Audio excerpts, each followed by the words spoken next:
Centuries ago, behind the stone walls of a lonely Spanish palace, lived a queen the world would come to know by a single, haunting title, Juana la Loca, Joanna the Mad. Her name has echoed through history as a symbol of obsession, grief, and insanity. But what if the story we've been told is not the truth? What if the so-called madness of Joanna of Castile was never madness at all, but the result of a relentless campaign to silence a woman who stood in the way of power? This is not the tale of a fragile queen undone by emotion. It is the story of a ruler caught in a web of politics, betrayal, and manipulation. A woman whose mind and authority were stolen by those who claimed to protect her. Joanna was the daughter of Ferdinand of Aragon and Isabella of Castile, the same monarchs who united Spain and sponsored Christopher Columbus. Born into one of Europe's most powerful dynasties, she was educated, intelligent, and destined to shape the future of a kingdom. Yet her life unfolded not as a triumph, but as a tragedy, orchestrated by the very men who feared her strength. From the moment whispers of her instability began to circulate, Joanna's fate was sealed. Her father, her husband Philip, and later her son Charles each had something to gain by keeping her locked away and labeled as unfit.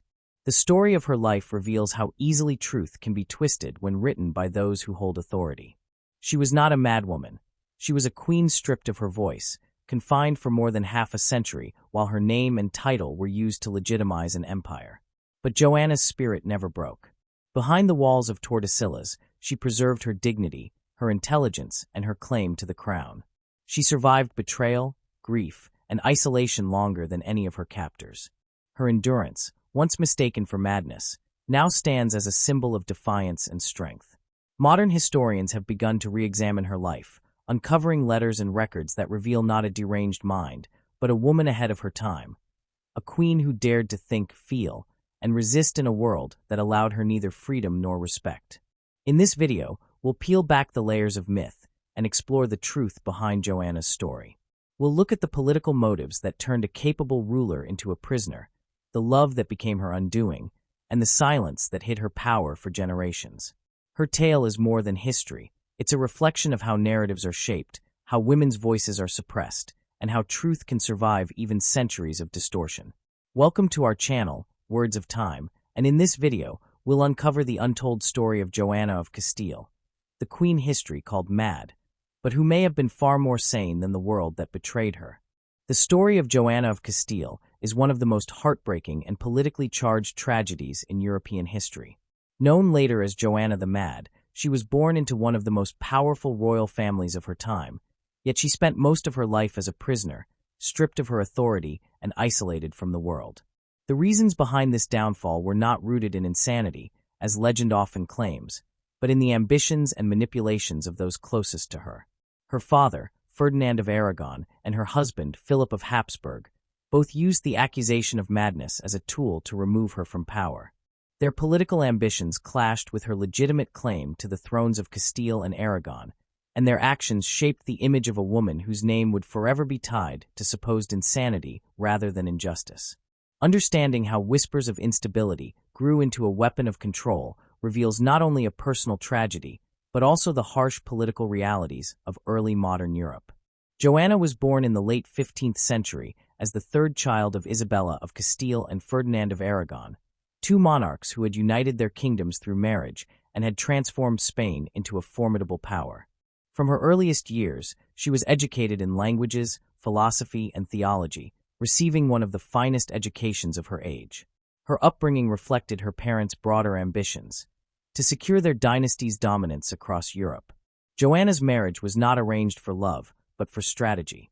In her teens, she was betrothed to Philip of Habsburg, also known as Philip the Handsome, son of Emperor Maximilian and Mary of Burgundy.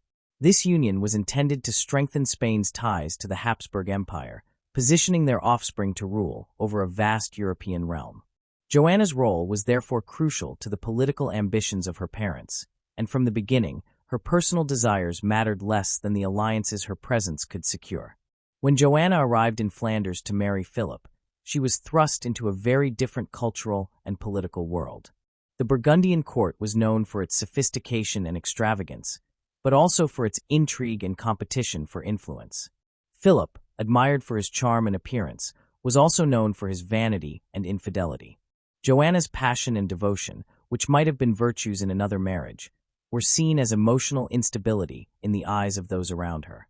Reports of her jealousy and distress over Philip's affairs began to circulate, not only within the court but also across Europe. These early accounts would later feed into the image of her as mad. Yet such emotions were entirely human and understandable in the context of her isolation, the political pressures she faced, and her husband's repeated betrayals. Still, these stories became convenient tools for those who wished to undermine her. The first real seeds of the madness accusation appeared when Philip and Joanna's relationship deteriorated further after the deaths of her elder siblings. These deaths unexpectedly made Joanna the heir to Castile and Aragon. This sudden change transformed her from a distant princess into the future queen of a united Spain. For her husband Philip and her father Ferdinand, this altered everything. Both men realized that control of Joanna meant control of Spain. Neither trusted the other to share that control, and both saw Joanna's authority as a threat to their own ambitions. In this tense political struggle, labeling Joanna as mentally unfit became the most effective way to sideline her without open conflict. Accusations of emotional instability offered a respectable excuse for taking power in her name. Philip was the first to use this tactic. He wanted to secure the Castilian crown for himself and to exclude Ferdinand from any influence. When Isabella of Castile died, she named Joanna as her heir, but made it clear that if Joanna were unable to rule, Ferdinand would act as regent. This clause became the foundation of a bitter power struggle. Philip's supporters in Castile spread rumors that Joanna was too unbalanced to govern. They described her as overcome with grief, prone to irrational behavior, and incapable of making sound decisions. These rumors were carefully spread among the nobility, who were already divided between loyalty to Ferdinand and sympathy for Philip's foreign faction. In such an atmosphere, claims of Joanna's instability were believable enough to weaken her position. Ferdinand, however, was not innocent in this manipulation. Though he initially opposed Philip's interference, he also saw the usefulness of the same narrative. When Philip's sudden death left Joanna widowed and pregnant, Ferdinand used the moment to reclaim control over Castile. Rather than support his daughter as queen, he declared her mentally unfit to govern and assumed the regency himself. To justify his actions, he claimed he was protecting the kingdom from disorder. By that time, Joanna's reputation as unstable had already spread so widely that few dared to challenge him. Her supposed madness became a political fact, accepted by many who had never met her. Joanna's grief after Philip's death has been one of the most sensationalized aspects of her story. Historical accounts describe her as unable to part from his body, traveling with his coffin and refusing burial for months. This image has been repeated for centuries as evidence of madness. But in the context of her situation, her behavior may also reflect despair, isolation, and the trauma of repeated betrayal. She had been used as a pawn by her family, betrayed by her husband, and deprived of her political rights. Her mourning, though extreme, was not necessarily a symptom of insanity. Instead, it became another piece of evidence used by those who wished to keep her confined and powerless. After Philip's death, Joanna was taken to the fortress of Tordesillas, where she would spend nearly 5 decades in confinement. Ferdinand ruled as regent until his own death, after which Joanna's son, Charles, took power as king. Though Charles owed his claim to her, he continued the pattern established by his father and grandfather. He maintained her imprisonment and allowed the narrative of her madness to persist, because acknowledging her as sane would have challenged his legitimacy. Over time, the myth of her insanity became institutionalized, accepted as historical truth even as it served as a justification for her captivity. The manipulation of Joanna's image reveals much about gender and power in early modern Europe. Female rulers were often judged by different standards than men, and displays of emotion or independence could easily be framed as weakness or instability. In Joanna's case, her intelligence, strong will, and emotional sensitivity all became liabilities. Her refusal to conform to expectations of passive obedience made her an easy target. The men who controlled her life, her father, her husband, and later her son, each found it politically useful to portray her as unfit. This pattern shows how the label of madness was not a reflection of mental illness, but a political weapon designed to silence her and maintain patriarchal control over the monarchy. Ferdinand's motives were clear.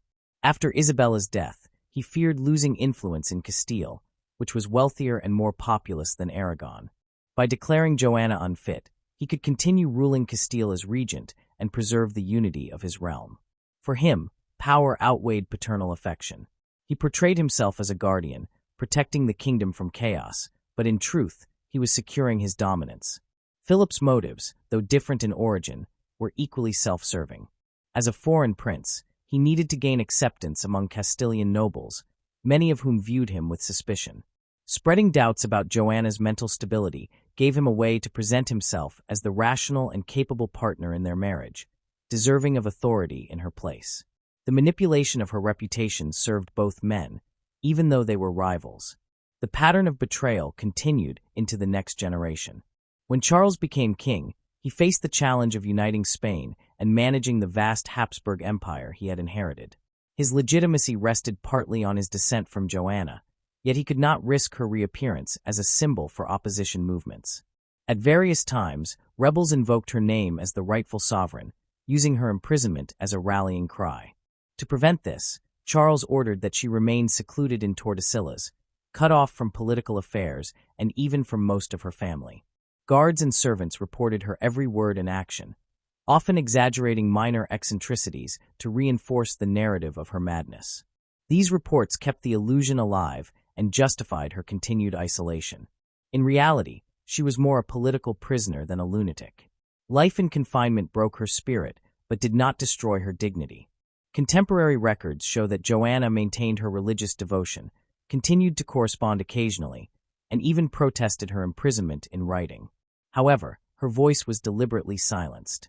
Official chroniclers, many of them serving the interests of the crown, described her as irrational or melancholic, ensuring that future generations would remember her through a distorted lens. The tragedy of Joanna's life lies not only in her personal suffering, but in the success of this deception. For centuries, history accepted the version written by her oppressors, overlooking the political motives behind it. Examining the broader context of her story highlights how deeply political manipulation shaped perceptions of mental health and legitimacy in the early 16th century. Accusations of madness were an effective means of political control because they could not easily be disproven. Once declared insane, a person lost credibility and legal capacity, allowing others to rule in their name. This was especially convenient in monarchies, where the ruler's authority depended on perceptions of divine right and reason.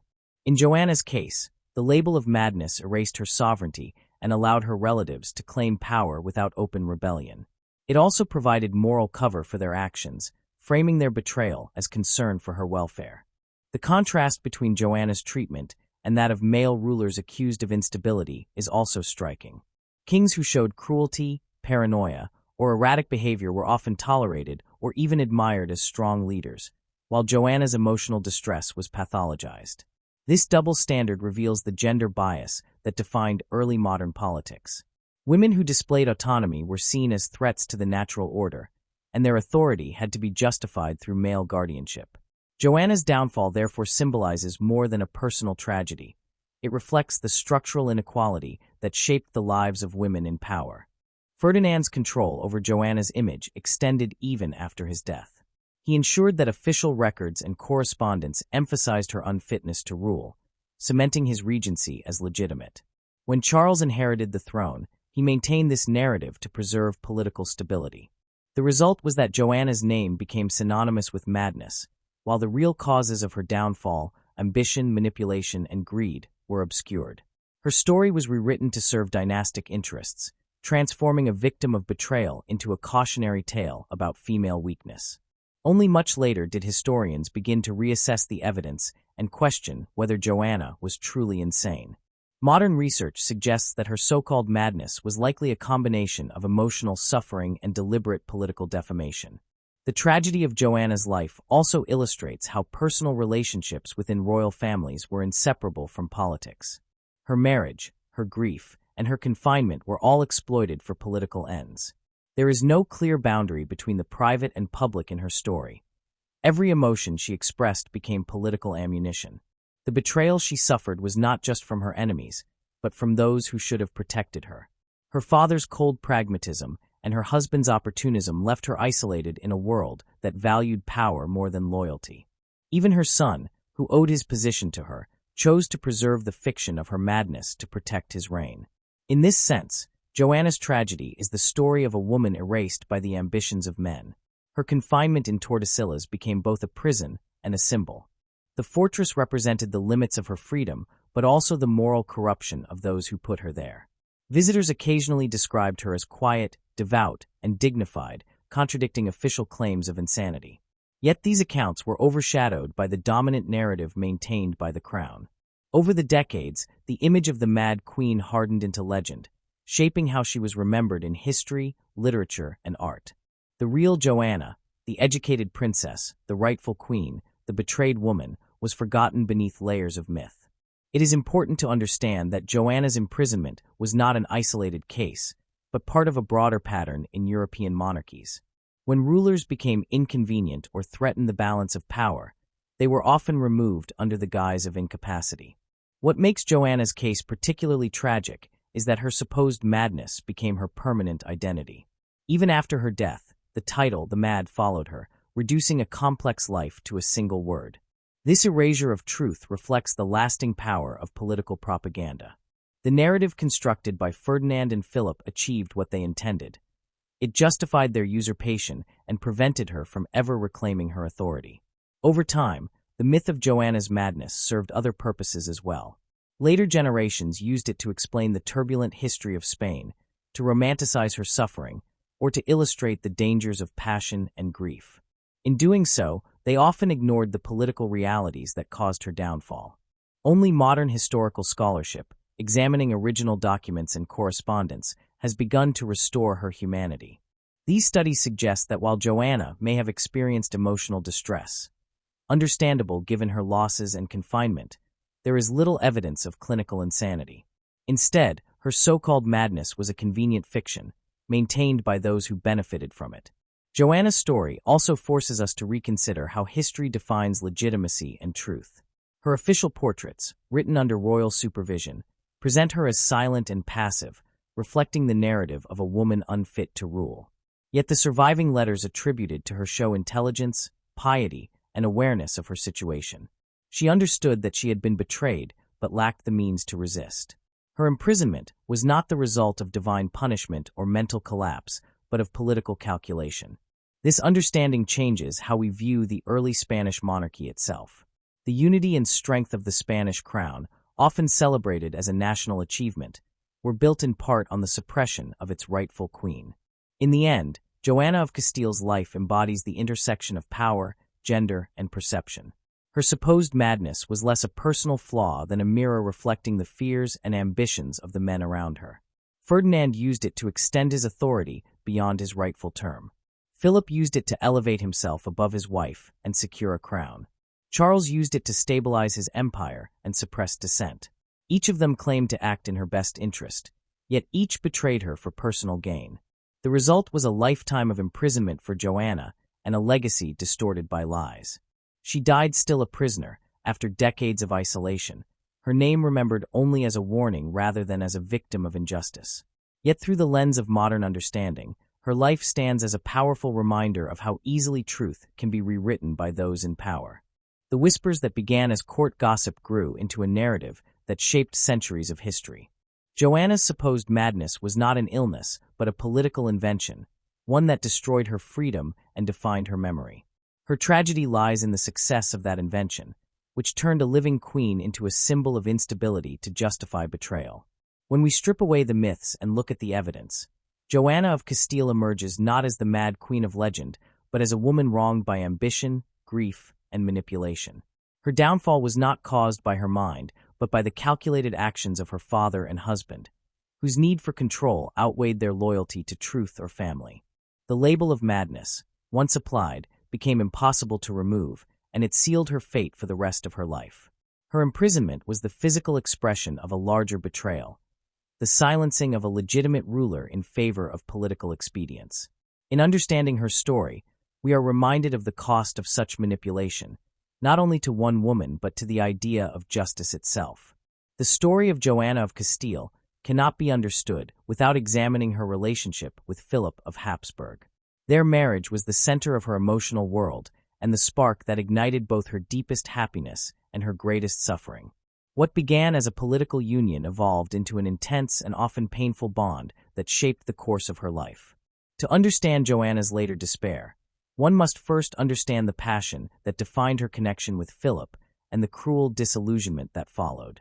Historical records indicate that Joanna did travel with Philip's coffin for a time, but the reasons were not purely emotional. The country was in political turmoil, and transporting his body to a suitable burial place was part of the process of asserting her authority as queen. The journey was slow due to poor weather and political instability, and her refusal to bury him immediately may have been motivated by fear that once he was buried, her claim to rule would be further undermined. The myth of her obsession with his corpse likely grew out of this period, distorted by observers who either misunderstood her actions or deliberately exaggerated them for political purposes. What has often been described as morbid fixation may instead have been an act of resistance or grief intensified by isolation and mistrust. It is also worth considering the religious and cultural context of her mourning. In the deeply Catholic world of 16th-century Spain, mourning rituals were elaborate and extended. Expressions of grief that seem extreme today were not unusual then. Joanna's refusal to remarry, her withdrawal into seclusion, and her attachment to Philip's memory fit within the traditions of widowhood in that period. What made her behavior seem abnormal to her contemporaries was not its intensity, but the political inconvenience it created. Her grief delayed decisions about succession and regency, providing Ferdinand with an excuse to intervene once more. By framing her mourning as madness, he was able to justify taking control of Castile under the pretense of protecting the kingdom from chaos. The stories of Joanna wandering by torchlight to visit Philip's coffin or forbidding women near his body are part of this constructed legend. Some of these accounts originated from servants or courtiers who had reason to please those in power. Over time, they were embellished by chroniclers who sought to make her story more dramatic. In reality, her confinement at Tordesillas, which followed soon after Philip's death, ensured that she had little opportunity to act in such a manner. The image of the Mad Queen embracing her husband's corpse became a symbol of unrestrained female passion, used to contrast with the supposed rationality of the men who ruled in her stead. It was a story that served political and cultural purposes, reducing a complex human tragedy to a moral lesson about emotion and reason. The depth of Joanna's grief was real, but it does not necessarily indicate mental illness. She had endured years of betrayal, loneliness, and manipulation. Her husband's death marked not only the loss of the man she loved, but the end of her hope for personal happiness and political autonomy. Her reactions, crying, refusing to eat, withdrawing from the court, were signs of depression and trauma, not insanity. In modern terms, one might describe her condition as the result of prolonged psychological abuse rather than a mental disorder. Yet in her time, there was no language to express such suffering except through the vocabulary of madness. Her emotional pain was interpreted not as the product of cruelty and confinement, but as evidence of a diseased mind. The power of this misinterpretation lay in its usefulness. By declaring Joanna mad, her father Ferdinand could assume control of the kingdom without appearing to usurp her rights. Later, her son Charles would do the same, preserving his own authority at the cost of her freedom. The accusation of madness erased her voice and justified decades of imprisonment. It also preserved the reputation of Philip, whose behavior might otherwise have been condemned as the cause of his wife's despair. In official histories, he remained the handsome prince whose untimely death broke the mind of a devoted queen. The truth, that he had manipulated and betrayed her for political gain, was conveniently forgotten. Philip's early death also transformed him into a figure of myth. In death, he was idealized as the perfect husband whose loss drove his wife insane. This narrative served both his family and the Spanish crown, for it turned a political struggle into a romantic tragedy. Joanna's real suffering became a tale of love gone wrong, diverting attention from the power games that had destroyed her life. The legend of her carrying his coffin became the most enduring image of her story, repeated in paintings, plays, and chronicles for centuries. Each retelling pushed her further from reality, turning her into a symbol rather than a person. To separate fact from legend, historians have examined the few surviving records from Joanna's own hand. Her letters show clarity of thought and depth of feeling. She expressed grief, yes, but also frustration with those who sought to control her. She spoke of her desire to fulfill her duties as queen and of her awareness that her authority was being undermined. These writings reveal not a madwoman, but a captive struggling to make sense of her confinement. They also show that her supposed obsession with Philip's body was exaggerated. She respected his memory, but she did not lose touch with reality. Her isolation and the constant surveillance she endured made even ordinary actions appear suspicious to those determined to see madness. The relationship between Joanna and Philip, therefore, stands as the key to understanding both her emotional life and her political fate. It was a relationship built on genuine affection, but poisoned by betrayal and ambition. Philip's charm masked his opportunism, while Joanna's devotion exposed her to manipulation. Their marriage mirrored the dynamics of power in early modern Europe, where alliances were more valuable than feelings and where women's roles were defined by obedience. Joanna's refusal to accept her husband's infidelity or her father's control made her dangerous in the eyes of men who valued submission over strength. The easiest way to neutralize that danger was to declare her insane. In the years following Philip's death, Joanna's name became synonymous with the idea of the mad widow, but beneath that image lies a deeper truth. Her so-called madness was a mirror reflecting the cruelty of those around her. Her grief was genuine, but it was weaponized by others. The journey with the coffin, the sleepless nights, the tears, all became tools in the construction of a myth that justified her imprisonment and erased her agency. What she experienced was not madness but mourning, intensified by years of emotional abuse and political isolation. Her story reminds us how easily grief can be misunderstood when viewed through the lens of power. As time passed, the legend of Joanna and Philip took on new meanings. In later centuries, artists and writers portrayed her as the ultimate romantic figure, driven insane by love. These portrayals, while tragic and beautiful, distort the reality of her life. The true tragedy was not her love, but the betrayal of that love. Philip's death did not cause her madness. It exposed the extent to which her life had been controlled by others. Her devotion to him, sincere and unconditional, became the excuse for her downfall. In truth, she was not undone by passion but by politics. When Joanna was sent from Spain to Flanders to marry Philip, she was still a young woman, far from her family and everything familiar. The journey was long and difficult, but her arrival at the Burgundian court marked a moment of great political and personal importance. Philip, known as the Handsome, was celebrated throughout Europe for his striking appearance and charm. He was the son of Emperor Maximilian and Mary of Burgundy, heir to vast territories that stretched from the Netherlands to Austria. For Isabella and Ferdinand, uniting their daughter with such a powerful house promised to strengthen Spain's position in Europe. But for Joanna, this alliance soon became a source of both love and torment.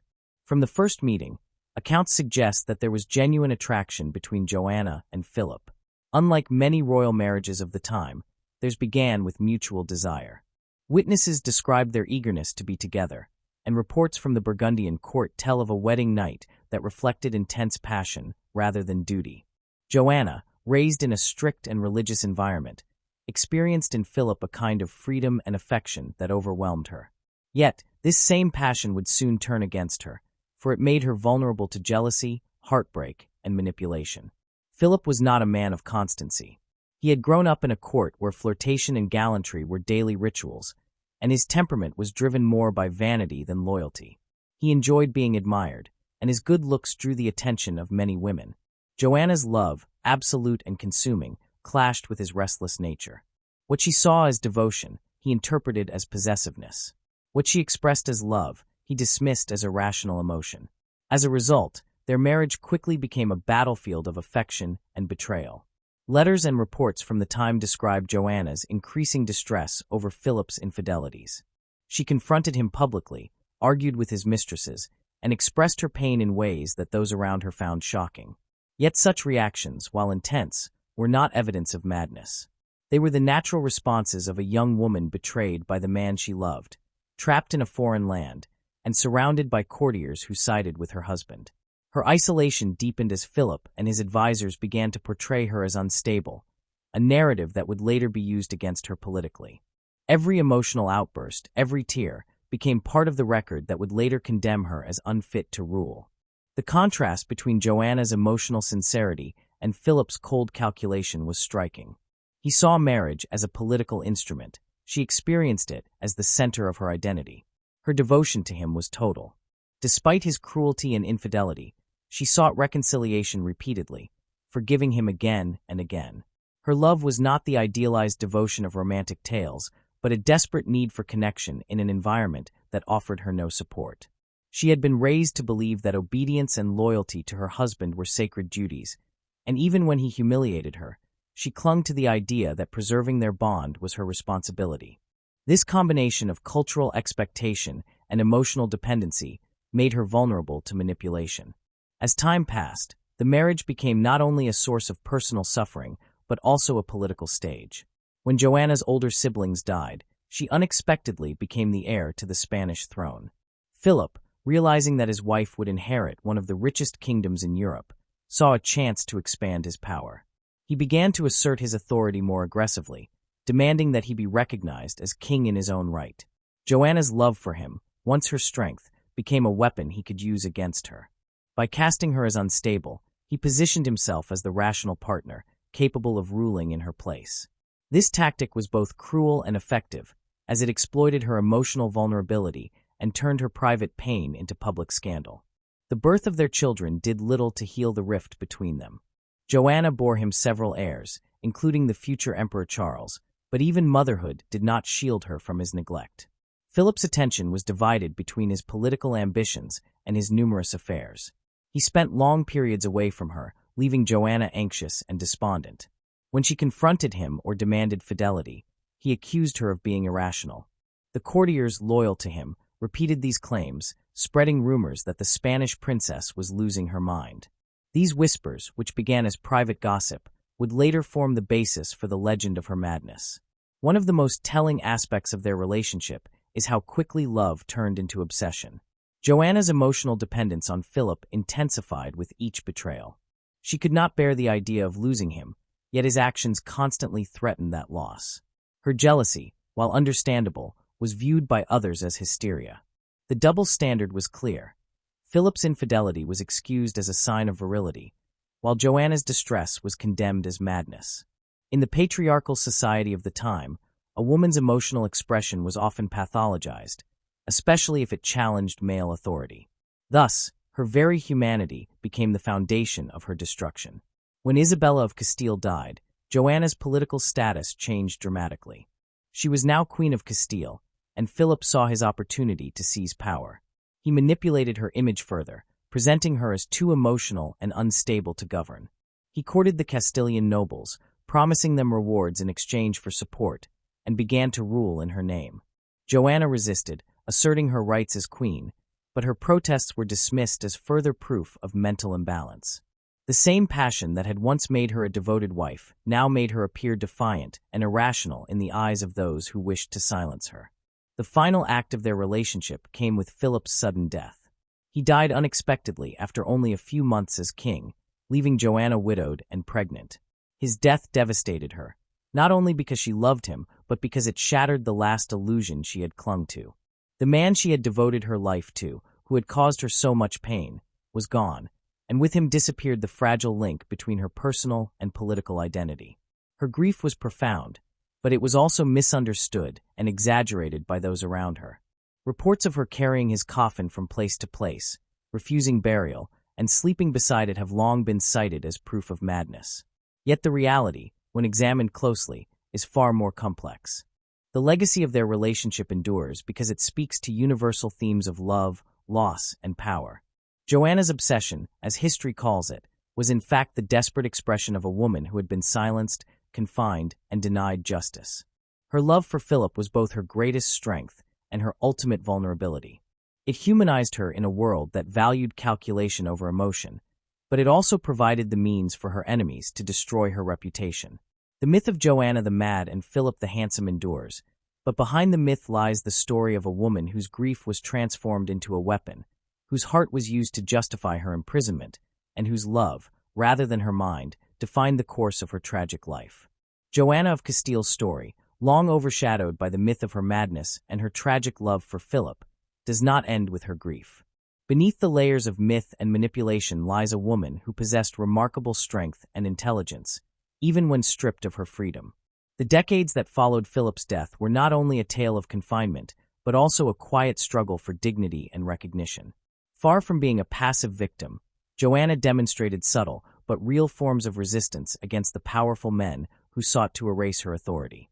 Her silence, her refusal to sign certain documents, and her occasional acts of defiance all reveal a mind still conscious of its rights and a spirit unwilling to surrender completely. The narrative of the Mad Queen collapses under the weight of these moments of clarity and courage.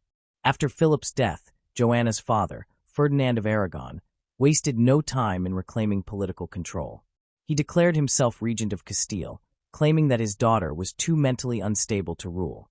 Yet the evidence of Joanna's supposed insanity during this period remains ambiguous. Several letters written in her name show a woman capable of understanding political realities and making deliberate choices. She may have been grieving, but she was not unaware of the betrayal surrounding her. Ferdinand's takeover of Castile was not a response to madness, but a calculated act of power disguised as paternal concern. Joanna understood this, and although she lacked the military and political means to resist openly, her behavior suggests that she never accepted her father's authority as legitimate. One of the most telling examples of Joanna's awareness came when Ferdinand attempted to force her to sign official documents recognizing his regency. Contemporary accounts describe her as hesitant and uncooperative. She delayed signing, asked questions, and expressed suspicion about the motives behind the papers presented to her. These were not the actions of a woman lost in delusion, but of one who knew she was being deceived. Her reluctance to give formal consent frustrated her father's advisors, who complained about her obstinacy. In their reports, they labeled her behavior as irrational or stubborn, but from another perspective, it was a form of protest. By refusing to lend her authority to actions she did not support, Joanna was defending her sovereignty in the only way available to her. When Ferdinand later arranged her confinement in Tordesillas, he justified it by claiming that her mental condition made it necessary. Yet the strictness of her imprisonment reveals his fear not of her madness, but of her legitimacy. If she had truly been incapacitated, such extreme measures would have been unnecessary. She was kept under constant watch, her contact with the outside world severely restricted, and her visitors carefully chosen to ensure loyalty to the regent. Her guards were instructed to report every word she spoke, creating an atmosphere of surveillance and distrust. Despite this, small traces of her defiance emerge from the records. She questioned orders, refused to attend Mass on certain days, and sometimes rejected the authority of her attendants. To those who wished to portray her as insane, such acts were convenient evidence. But to those who read between the lines, they were signs of resistance, the gestures of a captive queen who still understood her rank. Joanna's awareness of her position extended beyond personal defiance. There are accounts suggesting that she kept informed about political developments in Spain and abroad. Even within confinement, she showed interest in the affairs of her kingdom. Reports sent to the royal council mention her asking about the state of Castile, the loyalty of the nobles, and the actions of her son Charles. She wanted to know how her subjects fared and whether her authority was acknowledged. These questions frightened her keepers, who feared that any sign of political consciousness might rekindle support for her among factions that still considered her the rightful monarch. Their fear indicates that they did not see her as a helpless madwoman, but as a potential rallying figure. The persistence of this fear throughout her long imprisonment proves that the idea of her madness was never universally believed, even among those tasked with guarding her. When Ferdinand died, the political landscape shifted again. Joanna, by right, became queen of both Castile and Aragon, uniting Spain under her name. Yet once more, her son Charles seized control, continuing the pattern established by his grandfather and father. Like them, Charles justified his actions by claiming that his mother was incapable of ruling. He visited her in Tordesillas briefly, but rather than freeing her, he confirmed her confinement. Still, their meeting revealed something significant about Joanna's state of mind. Witnesses noted that she spoke clearly and recognized her son's position, though she expressed displeasure at being kept isolated. Her words were coherent and pointed, demonstrating that she understood her situation perfectly. If Charles truly believed she was insane, he would not have needed to restrict her so severely. His decision to do so shows that he, too, feared the power of her name. In the early years of Charles's reign, several revolts broke out in Castile, known as the uprisings of the communities. Some of the rebels invoked Joanna's authority as a symbol of legitimate rule against what they saw as foreign domination. They proclaimed that the true Queen of Castile was alive and unjustly imprisoned, and that the kingdom should be governed in her name. Though Joanna herself was not involved in these revolts, the fact that her name inspired them reveals how the people still saw her as a rightful sovereign. Even her silence became a political statement, a reminder that her imprisonment was an act of injustice rather than protection. Charles responded harshly to these uprisings, crushing them and tightening his control over his mother's captivity. He ordered that her correspondence be monitored and that no one speak to her about politics. In doing so, he confirmed that her influence, even muted and confined, remained dangerous. Joanna's ability to maintain her sense of identity through decades of imprisonment speaks to a remarkable inner strength. Many accounts from those who served in Tordesillas describe her as calm, dignified, and composed for much of the time. She was deeply religious, attending prayers and observing fasts, yet her piety was her own choice rather than an enforced ritual. At times she refused to attend mass conducted by priests loyal to the crown, a decision that was interpreted as defiance. In truth, it was an assertion of autonomy. In an environment where every aspect of her life was controlled, choosing when and how to worship became a small but meaningful act of self-determination. Her captors saw rebellion. She saw faith on her own terms. There were also moments when Joanna showed keen political awareness through her interactions with those around her. When messengers arrived from court, she often questioned them about current events and tested the consistency of their answers. She noticed contradictions, challenged rumors, and expressed opinions about alliances and governance. These exchanges, recorded by her guards with disapproval, suggest that her mind remained sharp. If she truly suffered from delusions, such logical and probing behavior would have been impossible. Her captors, unable to reconcile her intelligence with the image of a mad queen, chose to interpret her assertiveness as manipulation or obstinacy. In doing so, they reinforced the narrative that justified their control. It is possible that Joanna learned to use the perception of madness as a shield. Knowing that open resistance would bring harsher punishment, she may have adopted silence and passivity as strategies for survival. Pretending to be compliant, she avoided further confrontation while maintaining a measure of psychological independence.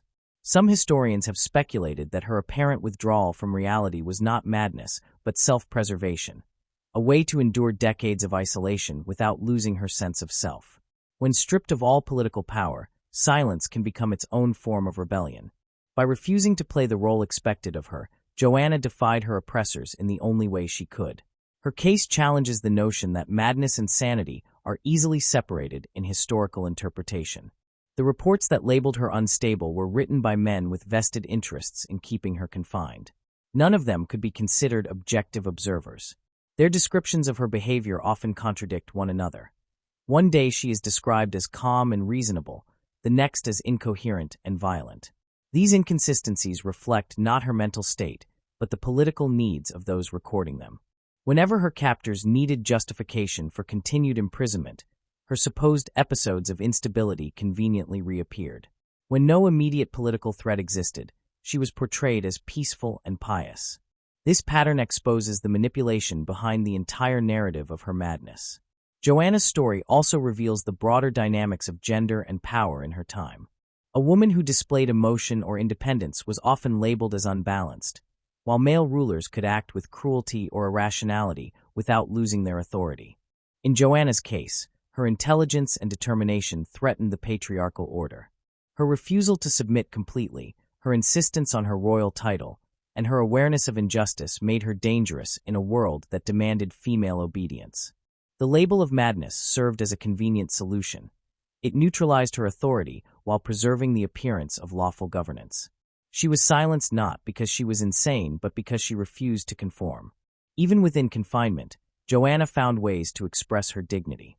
She maintained her royal manners, addressed her servants with authority, and expected respect in return. When attendants disobeyed her orders, she reminded them that she was still their queen. Some of them resented her firmness, but others admired her composure. Over the years, she formed bonds with certain members of her household who saw beyond the official narrative. They recorded moments of kindness, generosity, and wisdom that contradicted the image of a deranged woman. These small human interactions show that, despite decades of isolation, Joanna preserved her sense of self and her awareness of her role in history. Her relationship with her daughter, Catalina, who spent part of her childhood in Tordesillas, further reveals Joanna's humanity. Despite limited contact, she cared deeply for the girl's welfare and education. She insisted that Catalina learn languages and religious studies, ensuring that she would not suffer the same powerlessness. When Charles decided to separate them, fearing emotional attachment might lead to political complications, Joanna's heartbreak was profound. Yet she did not lash out violently or irrationally. She protested through silence and withdrawal, a reaction that those around her again interpreted as madness, but which can equally be seen as grief. Her emotional restraint under such conditions demonstrates remarkable strength rather than weakness. Throughout her imprisonment, Joanna continued to resist in ways that her captors could not entirely suppress. She refused to sign documents that would legitimize policies she disagreed with, including tax levies and property transfers.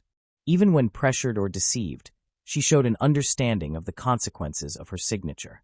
This cautiousness was not the reflex of a confused mind, but the judgment of a woman aware of her political significance. Her refusal to cooperate often frustrated royal officials, who accused her of stubbornness.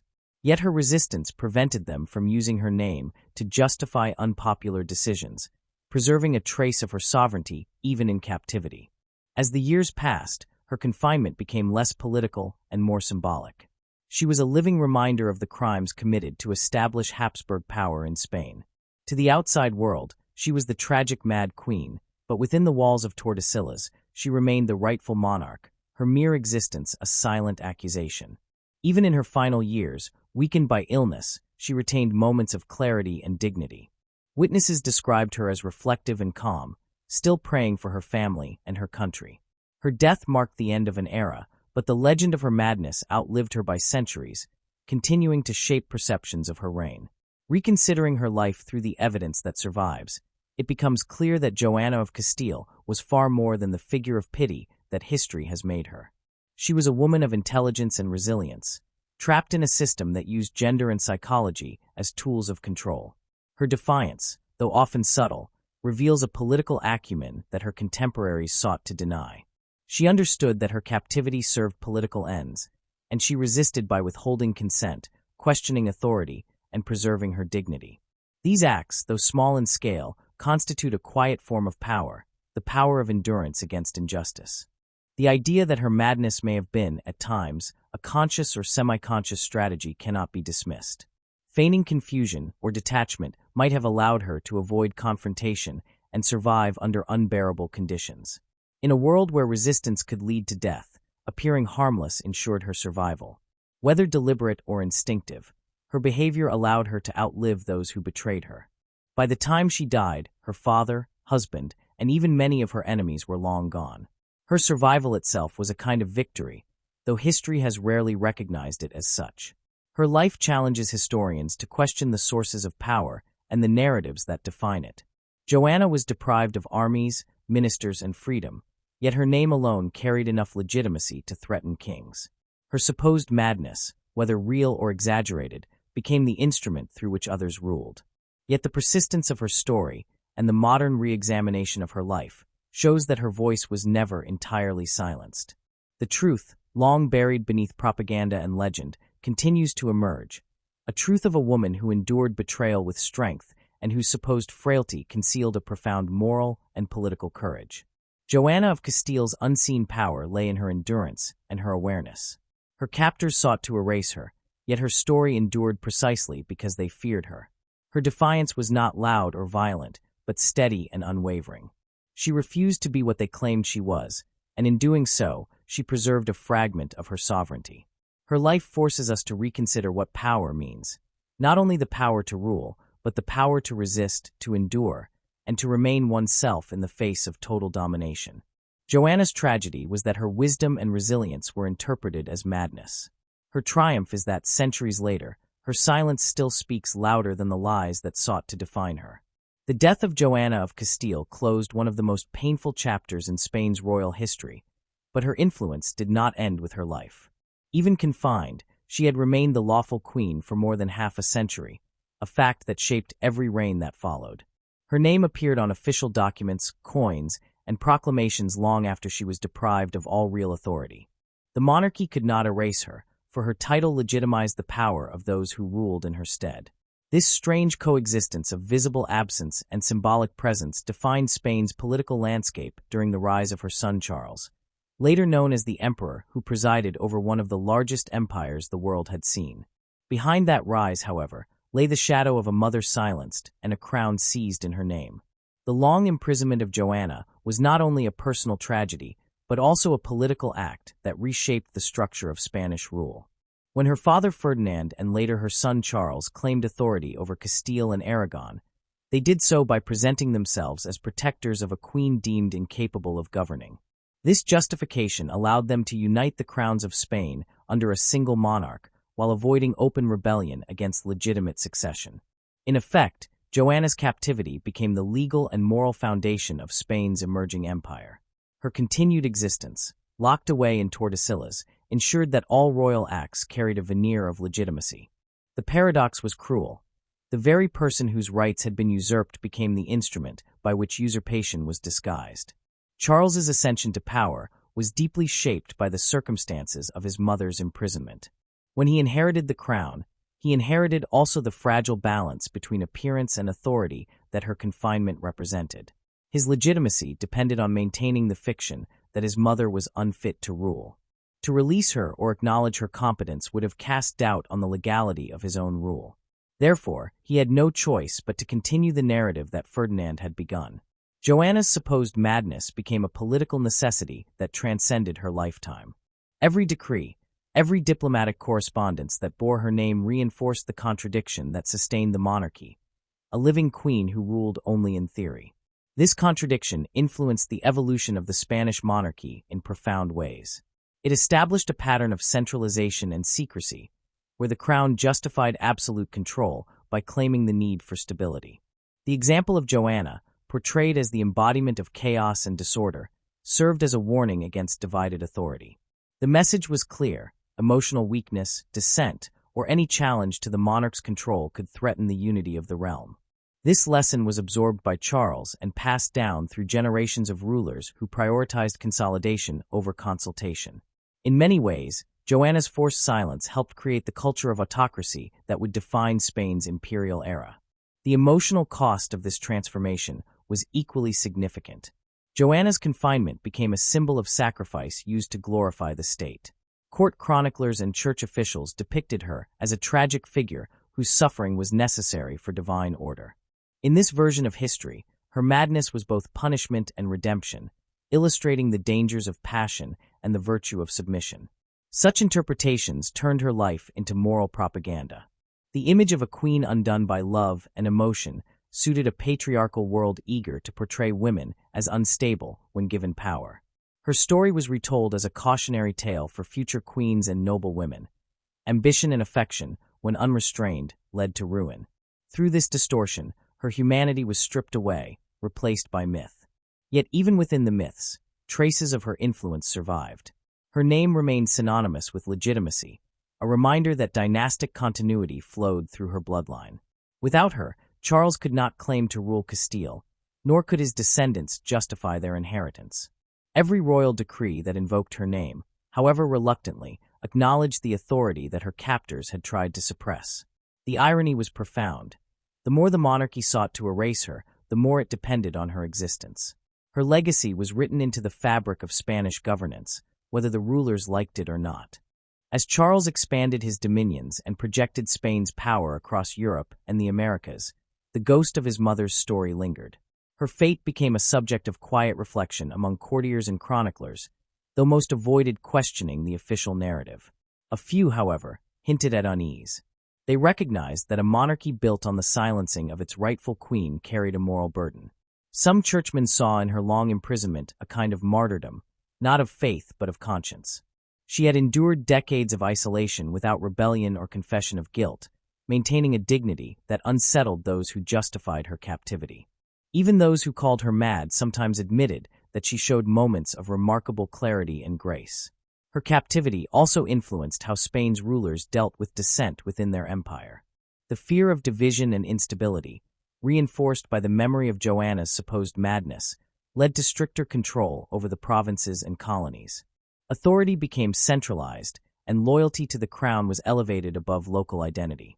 The lesson drawn from her life was that personal independence, whether emotional or political, was dangerous. As a result, Spain's imperial system developed a rigidity that, over time, stifled creativity and reform.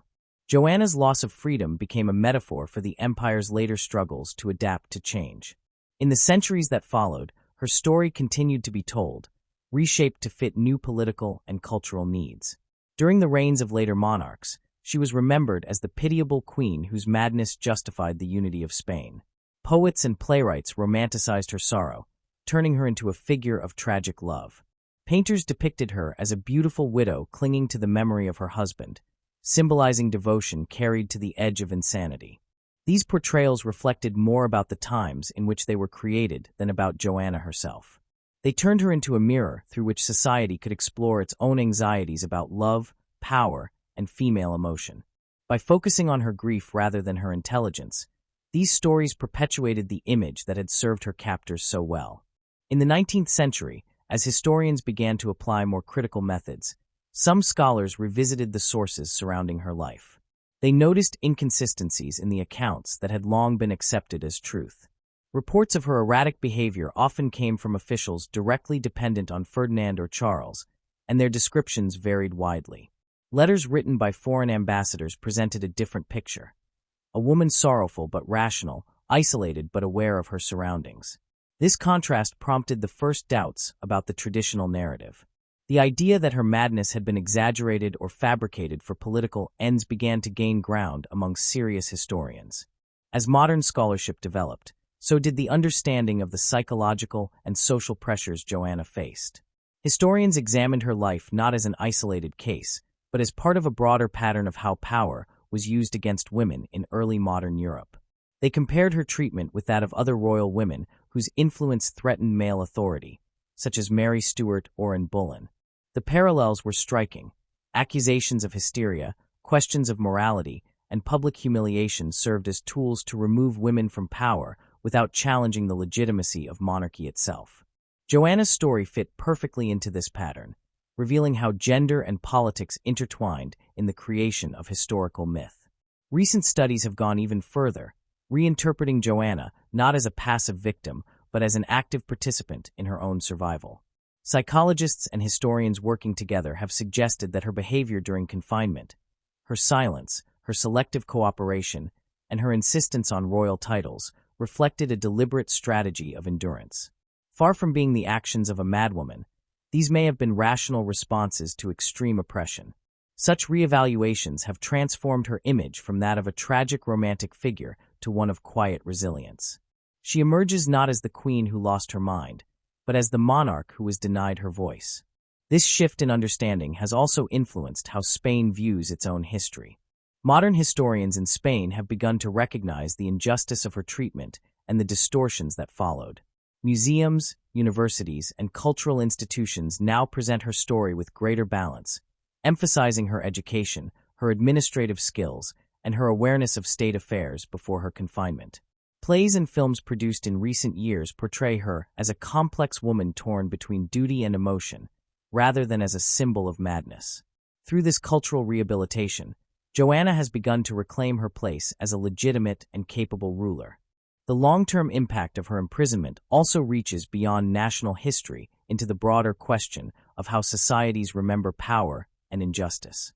Joanna's life invites reflection on how easily truth can be shaped by those in control of narrative. Her supposed madness became official history because it served the interests of powerful men. Centuries later, when those interests no longer held sway, the same evidence could be reread to reveal another truth. Her story thus demonstrates how history is not fixed but constantly rewritten according to who has the power to speak. In this sense, Joanna's silence echoes through time as both tragedy and warning. The legacy of her captivity also shaped the identity of the Habsburg dynasty that followed. Charles and his successors inherited not only her title, but also the burden of the moral compromise that had secured it. The empire they built carried within it the unresolved tension between legitimacy and coercion. They ruled in her name, but at the cost of her freedom, and that contradiction mirrored the larger paradox of imperial Spain, a realm that preached divine order while enforcing submission through conquest and control. Joanna's imprisonment thus became a hidden foundation of Spain's golden age, a reminder that its glory was built upon the silencing of one of its own monarchs. As time passed and empires fell, her story survived in legend, literature, and historical debate. Writers of the Romantic period turned her into an icon of eternal love, while later feminists saw in her a symbol of resistance against patriarchal oppression. Each era reinterpreted her according to its values, yet none could escape the haunting image of a queen locked away for knowing too much and feeling too deeply. In recent decades, scholars have sought to strip away both romantic exaggeration and political distortion to uncover the woman behind the legend. What emerges is not a saint or a victim, but a human being whose strength has been underestimated for centuries. Modern historians emphasize that Joanna's confinement lasted longer than most political imprisonments in European history. She outlived her father, husband, and many of her guards, surviving through sheer endurance. Her ability to persist under such conditions without losing her sense of identity reveals a will stronger than madness could ever explain. This endurance itself constitutes a legacy, a demonstration that power can take many forms, not all of them visible or recognized.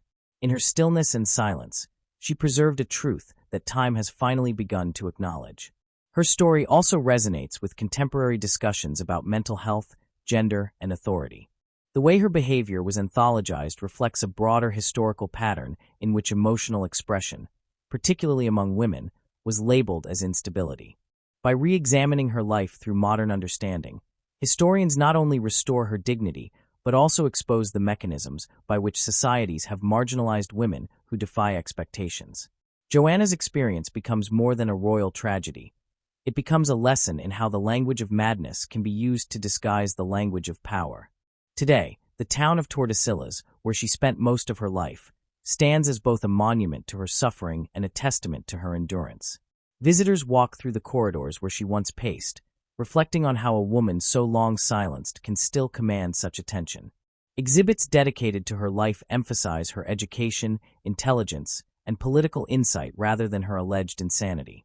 The reassessment of her legacy has turned her from a cautionary tale into a source of inspiration.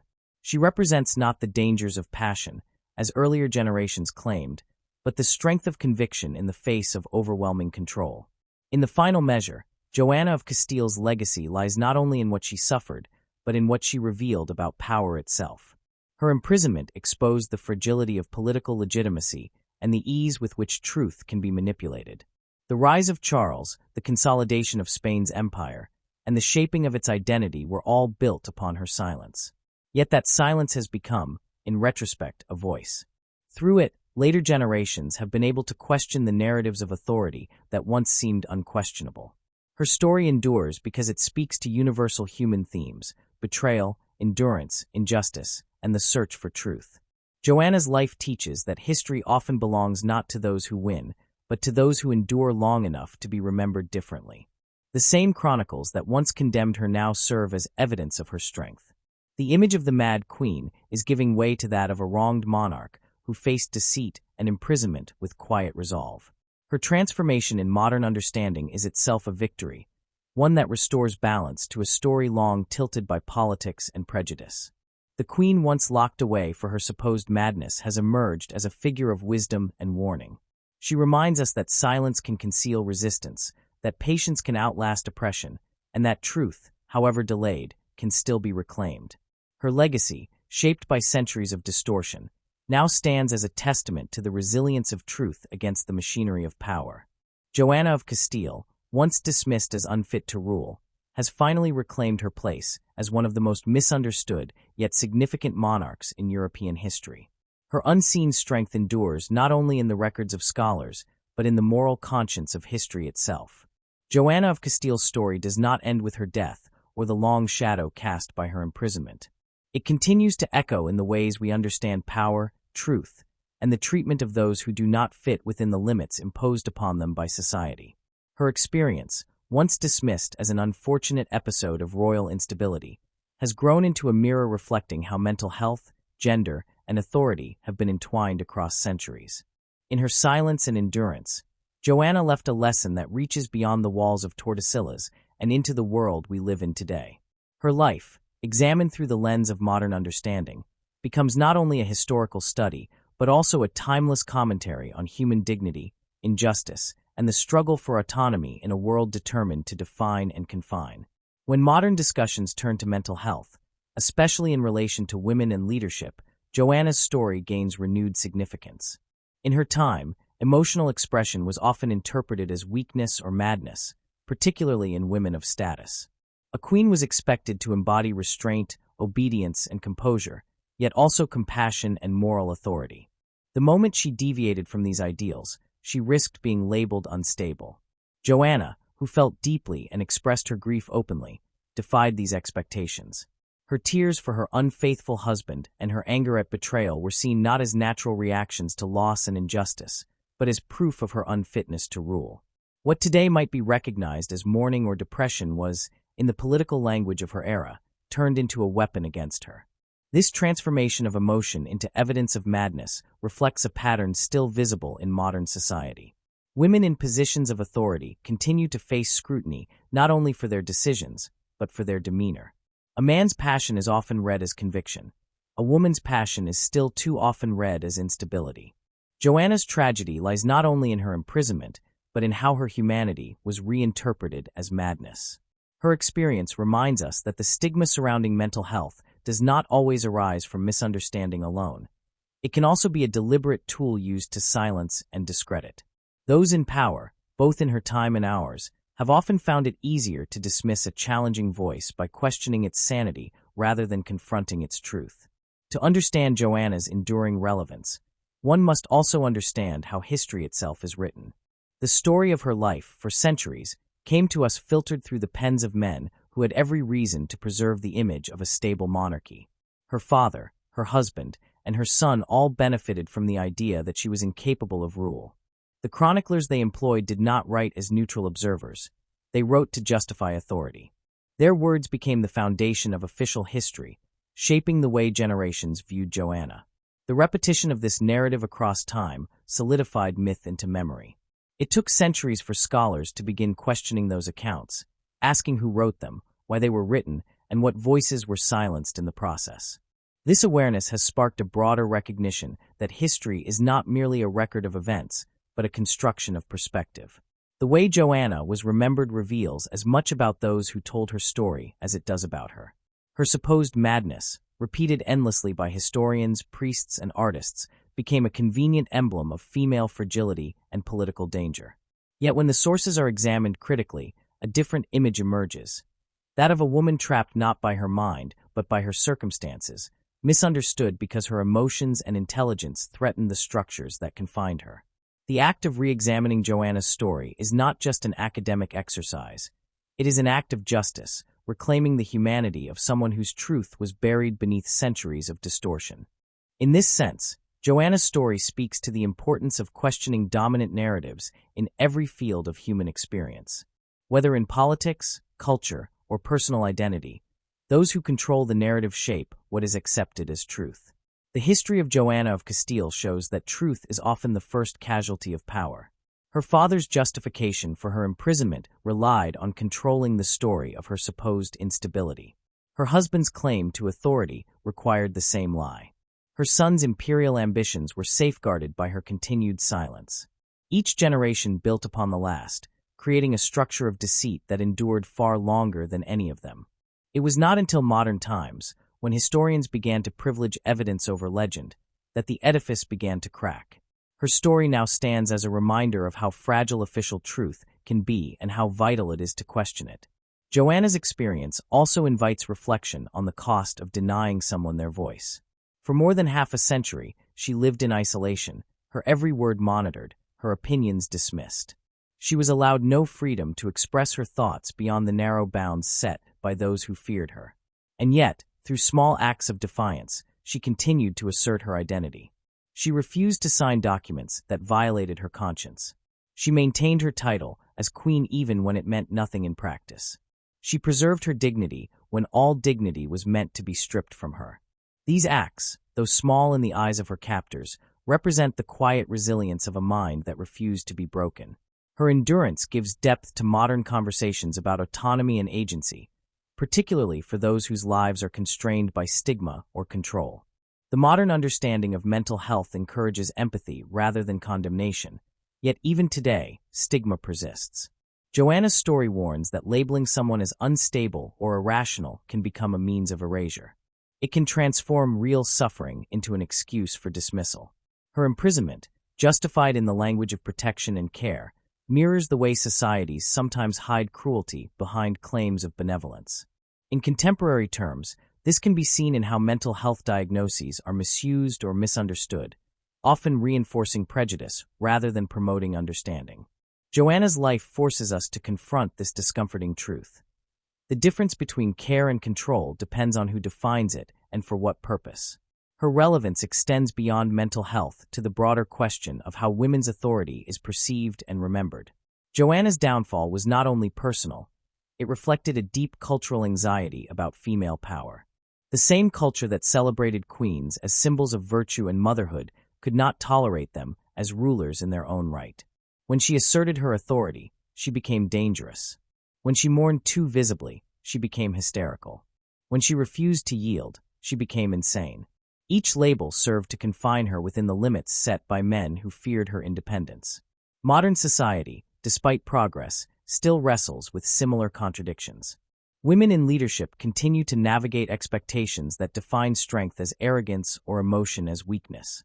In that sense, Joanna's struggle continues, transformed but not entirely overcome. In re-examining her life, we also confront the question of what constitutes sanity in a world built on hypocrisy. If madness is defined as deviation from accepted norms, then Joanna's resistance to injustice might itself have been seen as madness precisely because it defied those norms. She refused to accept lies, to submit to manipulation, or to pretend satisfaction with her captivity. Her insistence on truth, in a court built on deception, made her appear irrational. History has often mistaken integrity for instability, especially when it appears in those who lack power. Joanna's story challenges us to reconsider whether madness lies in the individual or in the society that condemns her. The rediscovery of her intelligence and composure has encouraged a broader rethinking of how we define historical credibility. Scholars now look not only at official documents but also at personal letters, witness accounts, and even the silences within records. The absence of her voice in early chronicles is itself a form of evidence of deliberate omission. By restoring that voice, modern historians have given Joanna a kind of posthumous agency. She no longer stands as an object of pity, but as a participant in her own history. This shift represents a larger change in how history treats those who were once marginalized. It reflects a growing recognition that the stories of women, the oppressed, and the silenced deserve not only to be told, but to be believed. In connecting Joanna's life to present-day understanding, it becomes clear that her story resonates with the experiences of many who face misunderstanding or isolation. The feeling of being misrepresented or unheard, the struggle to maintain dignity under scrutiny, the frustration of being defined by others, these are not relics of the past. They remain part of the human condition. Joanna's endurance offers hope to anyone who has faced judgment or confinement, whether physical or emotional.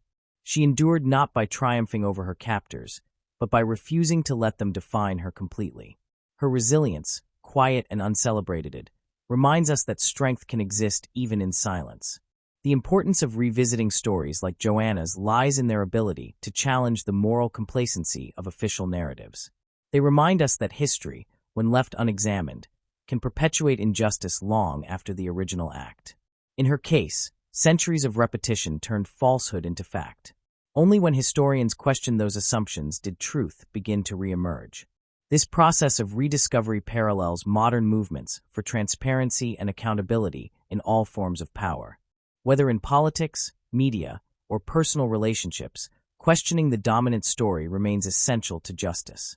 Joanna's experience thus becomes a metaphor for the ongoing struggle to separate truth from convenience.